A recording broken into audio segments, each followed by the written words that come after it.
사진을 잘 보시면 입이 나와 보이는지는 애매한데 입이 좀 잘 안 다물어지는 증상이 있어요. 그래서 환자는 이것 때문에 나는 입이 좀 나와 보인다, 이제 그렇게 이제 느끼시는 거죠. 그래서 이 환자를 한번 보시면 윗니가 전체적으로 위로 올라가고요.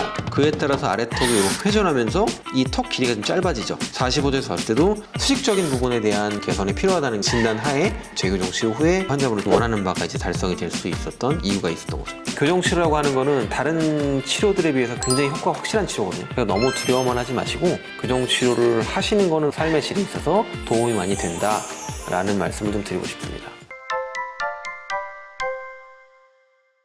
일단은 제일 중요한 부분은 이제 진단하고 치료거든요. 진단은 지금 현재 상태가 어떤지를 정확하게 파악을 하는 거고, 문제점이 있으면 원인이 뭔지를 파악하는 거고요. 치료는 어떠한 방식으로 교정 치료를 할 것이냐에 대한 부분이거든요. 이 두 가지가 다 맞아야 치료 결과가 좋다고 봐야 되겠죠. 82도? 어떤 분들은 이제 진단이 잘못된 치료를 받은 분도 있고, 어떤 분들은 진단은 잘 됐지만 치료가 제대로 되지 않아서 재교정을 하시거나 병원을 옮기거나 하시는 분들도 있었죠. 진단이 조금 잘못돼서 재교정 치료를 받은 분이에요. 치아를 보시면 이미 발치가 다 돼 있는 분이거든요. 4번 작은 어금니 제일 속우치가 발치가 돼서 교정 치료 다 끝나셨고 유지장치까지 이렇게 붙여놓은 분이잖아요. 발치 교정을 해서 돌출입을 넣는데도 입이 여전히 나와 보인다, 이제 그래서 재치료를 받으러 오신 분이거든요. 사진을 잘 보시면 입이 나와 보이는지는 애매한데 입이 좀 잘 안 다물어지는 증상이 있어요. 그래서 이 환자는 이것 때문에 나는 입이 좀 나와 보인다, 이제 그렇게 이제 느끼시는 거죠. 입술이 서로 편하게 붙어야지만 입을 편하게 담을 수가 있는데 입술이 이렇게 서로 멀어져 있는 거죠. 그래서 이런 경우는 억지로 입술을 담을 수밖에 없고 턱이 몽톡해지고 입 다물기 어렵고, 그래서 돌출이다라고 느끼게 되거든요. 이 환자분은 진단 자체가 앞니가 많이 나왔다기보다는 뼈의 길이가 입술보다 굉장히 긴 거예요. 이 부분을 다시 고치자라고 말씀드리고 재교정을 하신 거죠. 그래서 이 환자를 한번 보시면 윗니가 전체적으로 위로 올라가고요. 그에 따라서 아래턱이 이렇게 회전하면서 이 턱 길이가 좀 짧아지죠. 전후 사진을 보시면 턱이 좀 앞으로 나오면서 편하게 좀 다물어지고 인매도 훨씬 더 자연스러워지고 이렇게 되는 거죠. 45도에서 봤을 때도 수직적인 부분에 대한 개선이 필요하다는 진단 하에 재교정 치료 후에 환자분이 원하는 바가 이제 달성이 될 수 있었던 이유가 있었던 거죠. 82도? 그리고 이제 두 번째 경우는 진단은 제대로 됐는데 치료가 좀 잘못돼서 재교정을 하러 오신 분인데, 이 돌출 때문에 위에 작은 어금니를 발치를 하시고 투명 교정을 하신 거죠. 진단 자체는 사실은 돌출이라는 게 문제가 있어 보이진 않는데 치료가 투명 교정으로 하다 보니까 앞니가 굉장히 많이 숙은 거예요. 그래서 이 환자분은 그 장치를 붙이는 교정으로 진행을 했고, 대신 이제 보이지 않는 걸 원해서 설치 교정으로 진행을 한 거죠. 앞니 각도를 이런 브라켓을 가지고 잘 조정을 하면서 공간을 메꾸는 치료를 다시 들어간 거죠. 그래서 교정 끝났을 때 사진을 보시면 앞니 각도가 이렇게 숙어 있는 게 이렇게 좀 세워졌죠. 이렇게 되니까 비로소 이제 여기 발치 공간에서 다칠 수 있었던 거죠. 좌측에서도 보면 앞니 각도 숙어 있던 게 이렇게 좀 세워져서 각도가 좀 조절이 좀 된 것 같아요. 그러다 보니까 웃을 때도 이렇게 잇몸 많이 보이는 것도 개선이 돼서 스마일이 훨씬 좋아지고, 그렇게 치료를 마무리했던 거죠. 중첩을 한번 보시면 저희 병원 처음 오셨을 때하고 끝났을 때 보시면 이렇게 치료되는데, 뿌리가 이렇게 뒤로 더 많이 들어가면서 앞니 각도가 좀 세워지는 과정이 있어야 되고요. 공간이 다 메꿔지고 그렇게 이제 재치료를 하셨던 거죠. 82도?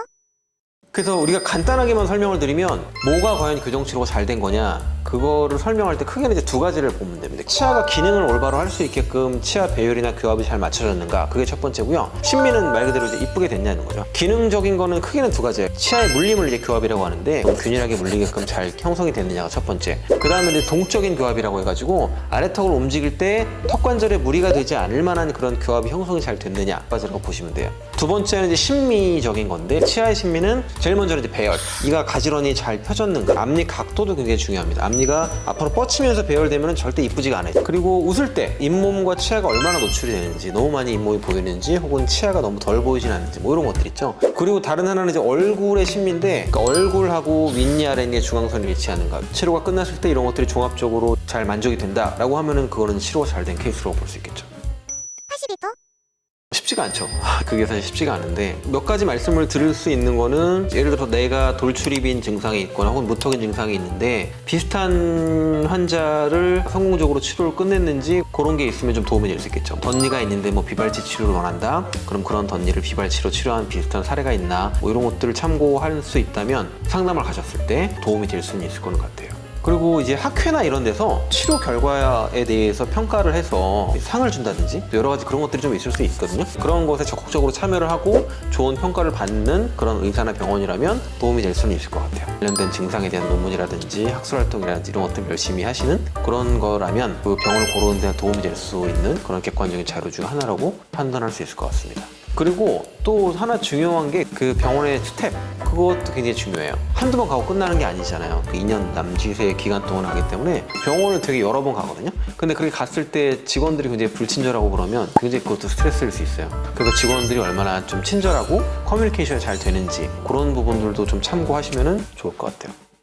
81도, 그런 논문이 있어요. 제일 교정을 망설이는 이유가 뭐냐, 근데 기간이 길었다, 이런 게 있거든요. 근데 제가 환자분들을 이제 다 끝날 때 상담을 하는데 후회하시는 분을 사실 별로 못 봤어요. 교정 치료라고 하는 거는 다른 치료들에 비해서 굉장히 효과가 확실한 치료거든요. 그리고 초반에는 사실 환자분들 좀 불편하신 경우가 있는데 어느 정도 몇 개월 정도 시간이 지나면서 적응을 잘 하시거든요. 그래서 너무 두려워만 하지 마시고 교정 치료를 하시는 거는 삶의 질이 있어서 도움이 많이 된다라는 말씀을 좀 드리고 싶습니다. 너무 이제 고민만 하지 마시고 상담이나 진단 한번 받아보시면 좋을 것 같아요.